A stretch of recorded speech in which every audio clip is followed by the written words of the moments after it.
अस्सलामुअलैकुम स्टूडेंट्स, आज का जो हमारा टॉपिक है उसका नेम है ionisation energy.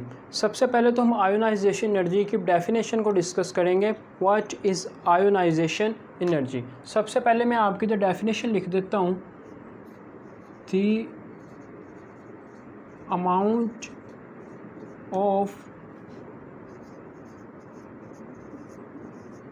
Of energy is required to remove an electron from valence shell of a gaseous atom. The amount of energy is required to remove an electron from valence shell of a gaseous atom. अगर मैं इसको उर्दू में define करूँ तो यूँ होगा, the amount of energy, energy जो हमें दरकार होती है किसी भी एक इलेक्ट्रॉन को निकालने के लिए फ्रॉम वैलेंस शेल, एक एटम के वैलेंस शेल में से एक इलेक्ट्रॉन निकालने के लिए जितनी एनर्जी हमें दरकार होती है उसे हम आयोनाइजेशन एनर्जी कहते हैं। अब इसकी मैं एग्जांपल की तरफ चलता हूं तो आपको क्लियर होगा क्या है आयोनाइजेशन एनर्जी। सबसे पहले मैं इसकी एग्जांपल आपको बता देता हूं। What is example of ionisation energy. Let's suppose जैसा कि हमारे पास सोडियम है, ठीक है। सोडियम में से अगर हम एक इलेक्ट्रॉन रिमूव करवाते हैं तो ये आ जाएगा Na पॉजिटिव। हमें पता है पॉजिटिव कब आता है, जब एक इलेक्ट्रॉन किसी भी एटम में से रिमूव हो जाए, उस पर जो चार्ज आ जाता है उसे पॉजिटिव से हम शो करते हैं। देन प्लस एक इलेक्ट्रॉन रिमूव हो गया तो जो एनर्जी रिक्वायर्ड हमें होगी, इसमें से सोडियम में से एक इलेक्ट्रॉन निकालने की वो जो एनर्जी होती है 496 किलो जूल पर मोल, ठीक है। ये एनर्जी हमें रिक्वायर्ड होती है सोडियम एटम में से उसके वैलेंस शेल में से एक इलेक्ट्रॉन निकालने के लिए।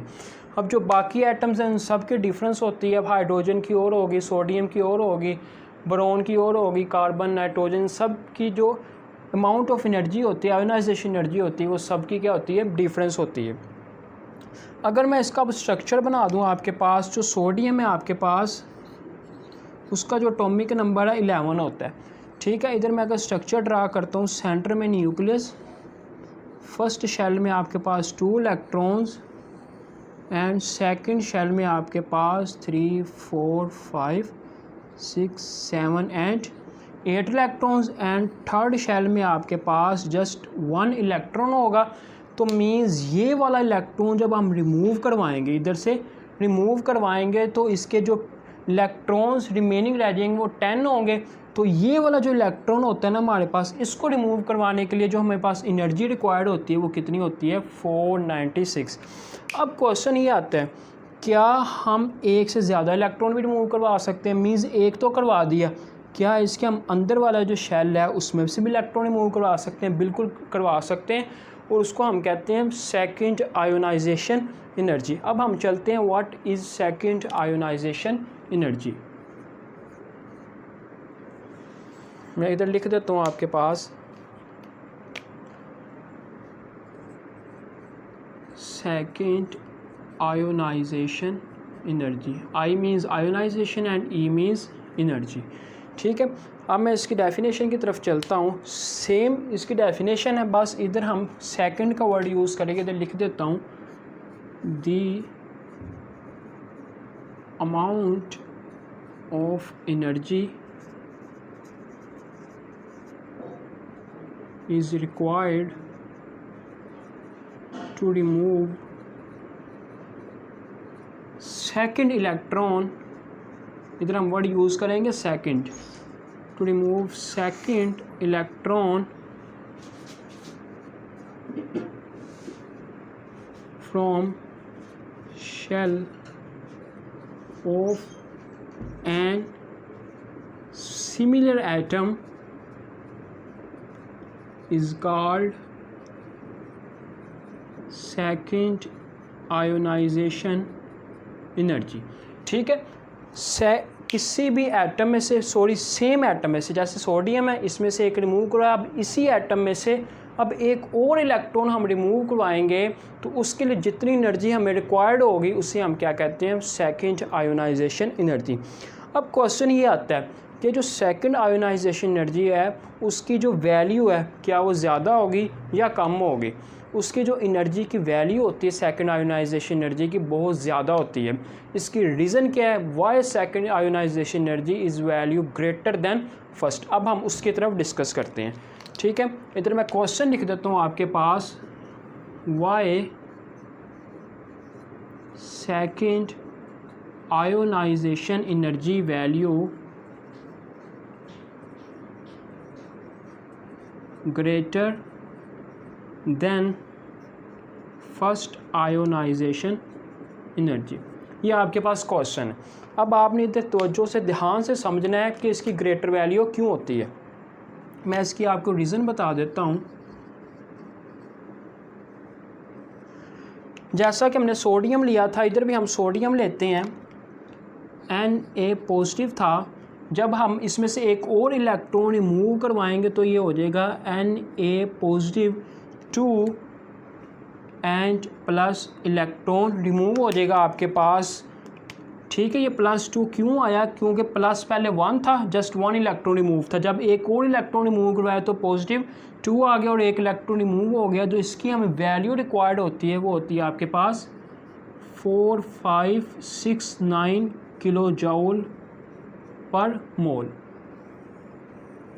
अब हम अगर कंपैरिजन करते हैं फर्स्ट आयोनाइजेशन एनर्जी वैल्यू का and second ionisation energy value का, जब हम कंपेयर करते हैं तो आपको ह्यूज डिफरेंस नज़र आ रहा होगा दोनों में। सेकंड आयोनाइजेशन एनर्जी बहुत ज़्यादा है निस्बतन पहले की। अब इसकी रीज़न की तरफ हम चलते हैं। सबसे पहले इधर मैं स्ट्रक्चर ड्रा कर देता हूँ आपके पास सोडियम का। फर्स्ट शेल में आपके पास 2 इलेक्ट्रॉन्स, सेकंड शेल में आपके पास 4 5 6 7 एंड 8 एंड जो थर्ड होगा आपके पास उसमें 1 इलेक्ट्रॉन, ठीक है। अब हमें पता है जितने इलेक्ट्रॉन होते हैं किसी एटम में उतने ही आपके पास प्रोटॉन होते हैं। मीन्स इसका एटॉमिक नंबर 11 है, इलेक्ट्रॉन इसके पास 11 है, तो इसमें जो प्रोटॉन होंगे वो भी आपके पास कितने होंगे, 11, ठीक है। प्रोटॉन की तादाद भी कितनी है, 11। जब ये वाला इलेक्ट्रॉन आपके पास इधर से रिमूव हो जाएगा आपके पास, ठीक है। इधर मैं लिख देता हूँ, ये आपके पास है Na का स्ट्रक्चर है। इधर हम अगर बनाते हैं Na पॉजिटिव का, अगर मैं इधर स्ट्रक्चर बनाता हूँ आपके पास तो वो यूँ होगा। सेंटर में न्यूक्लियस, फर्स्ट शेल में 2 इलेक्ट्रॉन्स एंड सेकंड 2 3 4 5 6 7 एंड 8। अब अगर हम इधर देखते हैं, इधर 11 थे, 1 इलेक्ट्रॉन रिमूव करवाया तो Na पॉजिटिव हो गया। तो अब देखें इलेक्ट्रॉन तो 10 हो गए, लेकिन प्रोटॉन की जो तादाद है इसमें वो कितनी है, 11 ही है, मीन्स सेम है। तो आपके पास इधर न्यूक्लियर चार्ज क्या हो गया, इंक्रीज़ हो गया। अब जो अट्रैक्शन है आगे 11 प्रोटॉन की अट्रैक्शन 11 इलेक्ट्रॉन्स पर थी, लेकिन अब प्रोटॉन 11 है और इलेक्ट्रॉन 10 है, तो प्रोटॉन की अट्रैक्शन आगे 11 पे थी, अब कितने पे होगी, 10 पे। Means attraction, electrostatic force of attraction क्या होगी आपके पास, इंक्रीज़ हो गई, ग्रेटर वैल्यू। इसी वजह से जो आपकी आयोनाइजेशन एनर्जी वैल्यू भी क्या होगी, ग्रेटर होगी, क्योंकि protons remains same but the electrons जो होते हैं आपके पास वो कम हो जाते हैं, जिसकी वजह से न्यूक्लियस के साथ जो अट्रैक्शन है इलेक्ट्रॉन्स की वो ज़्यादा हो जाती है, जिसकी वजह से दूसरा इलेक्ट्रॉन रिमूव करने के लिए हमें ज़्यादा एनर्जी रिक्वायर्ड होती है, ज़्यादा डिफ़िकल्टी होती है। इसी वजह से सेकंड आयोनाइजेशन एनर्जी ग्रेटर होती है निस्बतन 1 से, ठीक है। इधर मैं Na पॉजिटिव का भी आपके ऊपर स्ट्रक्चर बना देता हूँ, Na पॉजिटिव 2।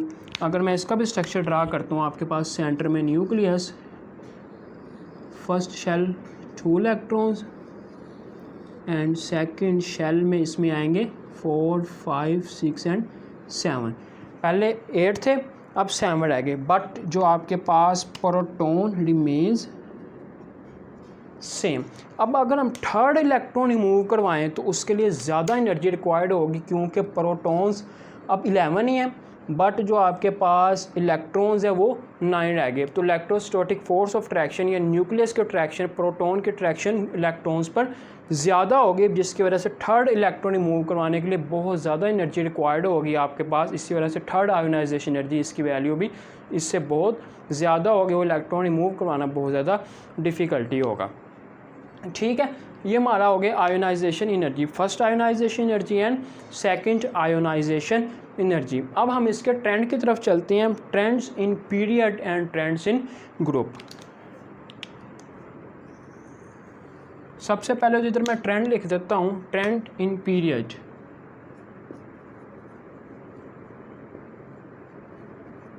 कि जो पीरियोडिक टेबल है आपके पास, उसमें पीरियड में आयोनाइजेशन एनर्जी क्या बढ़ती है, कम होती है, क्या होती है।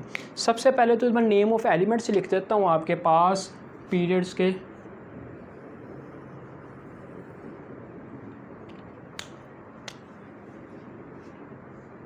Lithium,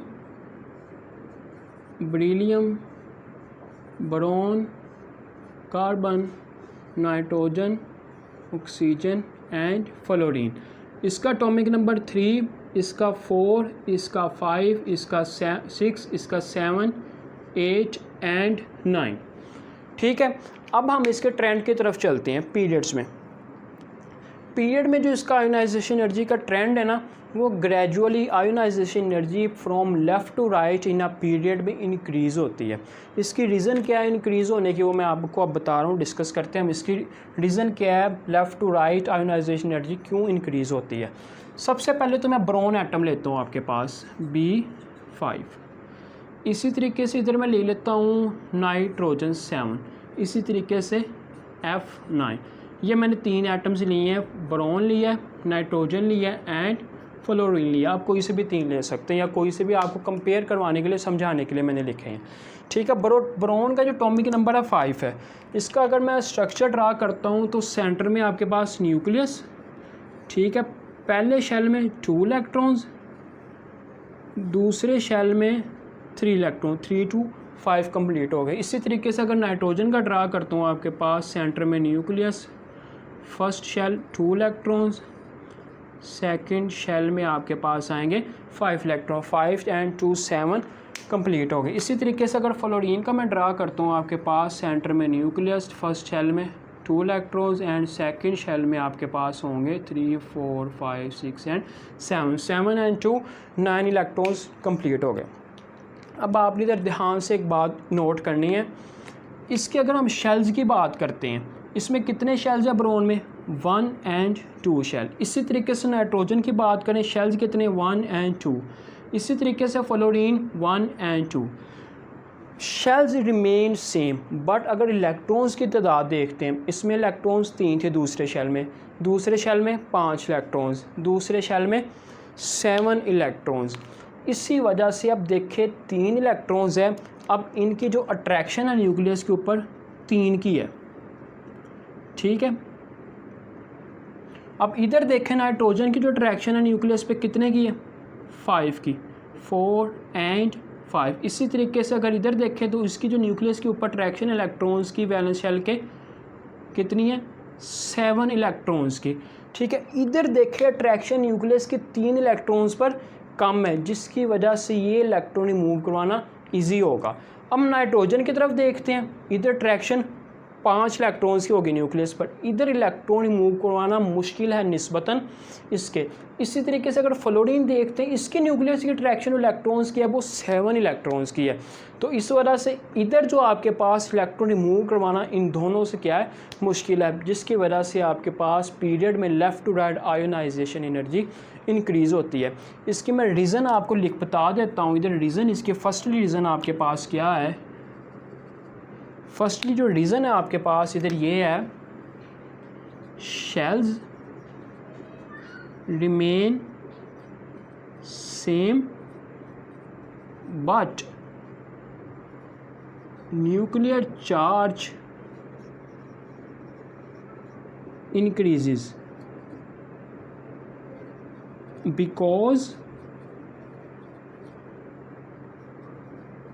the amount of electrons, the amount of electrons increases. ठीक है, ये इसकी रीज़न है। शेल्स आपके पास सेम है बट न्यूक्लियर चार्ज इंक्रीज़ हो रहा है। क्यों इंक्रीज़ हो रहा है? क्योंकि द अमाउंट ऑफ इलेक्ट्रॉन्स क्या हो रही हैं, इंक्रीजेज हो रही हैं। ठीक है, अब हम चलते हैं इसकी ट्रेंड इन ग्रुप में। इन ग्रुप,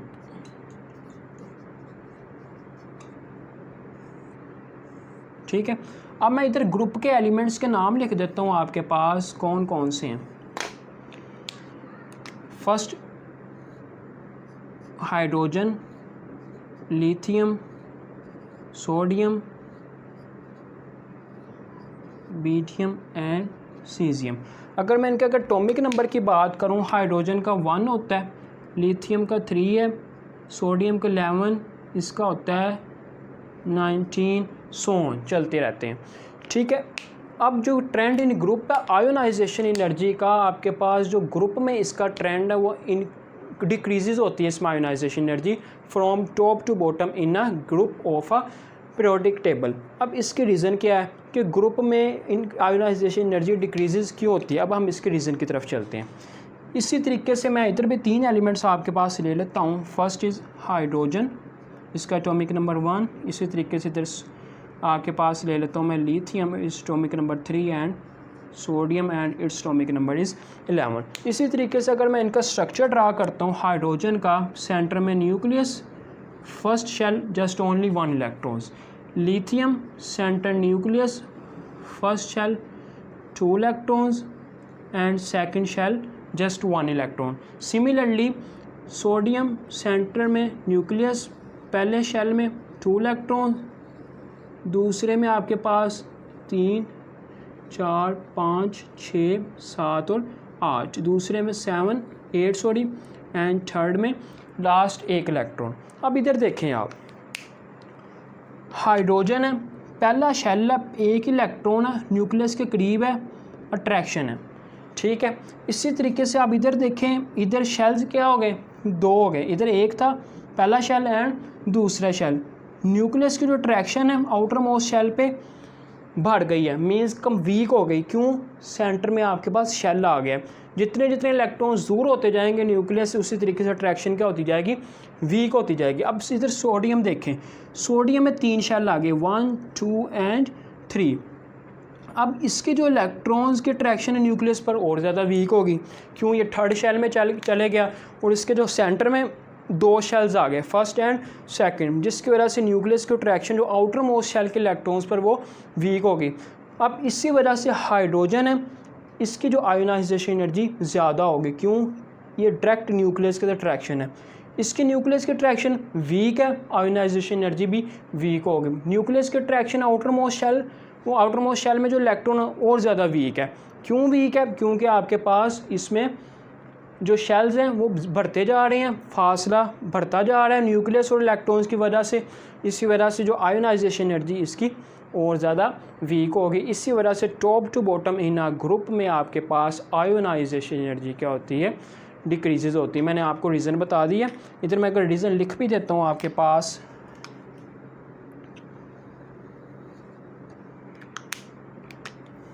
अगर इधर मैं इसकी रीज़न लिख देता हूँ आपके पास,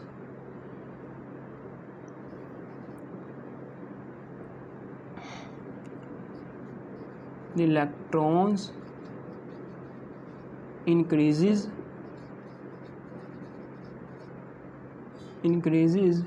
gradually and shells also increases due to, इधर आप लिख दें shells also increases, that's why